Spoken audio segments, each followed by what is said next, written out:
दोस्तों, क्या आप जानते हैं कि शुक्र ग्रह कैसे हुआ?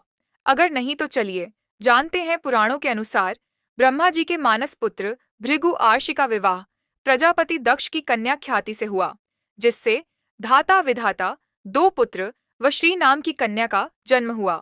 भागवत पुराण के अनुसार भृगु आर्षि के कवि नाम के पुत्र भी हुए, जो कालांतर में शुक्राचार्य नाम से प्रसिद्ध हुए। महर्षि अंगिरा के पुत्र जीव यानी गुरु तथा महर्षि भृगु के पुत्र कवि यानी शुक्र समकालीन थे। यज्ञोपवीत संस्कार के बाद दोनों ऋषियों की सहमति से अंगिरा ने दोनों बालकों की शिक्षा का दायित्व लिया। कवि महर्षि अंगिरा के पास ही रहकर अंगिरा नंदन जीव के साथ ही विद्याध्ययन करने लगा। आरंभ में तो सब सामान्य रहा, पर बाद में अंगिरा अपने पुत्र जीव की शिक्षा की ओर विशेष ध्यान देने लगे व कवि की उपेक्षा करने लगे। ने इस भेदभावपूर्ण व्यवहार को जानकर अंगिरा से अध्ययन बीच में ही छोड़ेच कर जाने की अनुमति ले ली और गौतम आर्षि के पास पहुंचे। गौतम ऋषि ने कवि की संपूर्ण कथा सुनकर उसे महादेव की शरण में जाने का उपदेश दिया। महर्षि गौतम के उपदेशानुसार कवि ने गोदावरी के तट पर शिव की कठिन आराधना की। स्तुति व आराधना से प्रसन्न होकर महादेव ने कवि को देवों को भी दुर्लभ मृत संजीवनी नामक विद्या प्रदान की तथा कहा कि जिस मृत व्यक्ति पर तुम इसका प्रयोग करोगे वह जीवित हो जाएगा।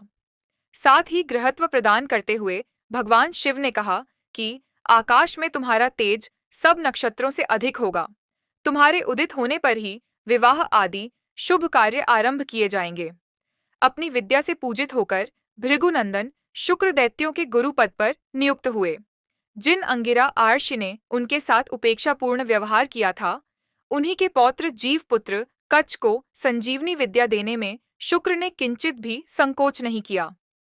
शुक्राचार्य कवि या भार्गव के नाम से प्रसिद्ध थे। इनको शुक्र नाम कैसे और कब मिला, इस विषय में वामन पुराण में कहा गया है। दानवराज अंधकासुर और महादेव के मध्य घोर युद्ध चल रहा था। अंधक के प्रमुख सेनानी युद्ध में मारे गए, पर भार्गव ने अपनी संजीवनी विद्या से उन्हें पुनर्जीवित कर दिया। पुनः जीवित होकर कुजंब आदि दैत्य फिर से युद्ध करने लगे। इस पर नंदी आदि गण महादेव से कहने लगे कि जिन दैत्यों को हम मार गिराते हैं, उन्हें दैत्य गुरु संजीवनी विद्या से पुनः जीवित कर देते हैं। ऐसे में हमारे बल पौरुष का क्या महत्व है? यह सुनकर महादेव ने दैत्य गुरु को अपने मुख से निगलकर उदरस्थ कर लिया।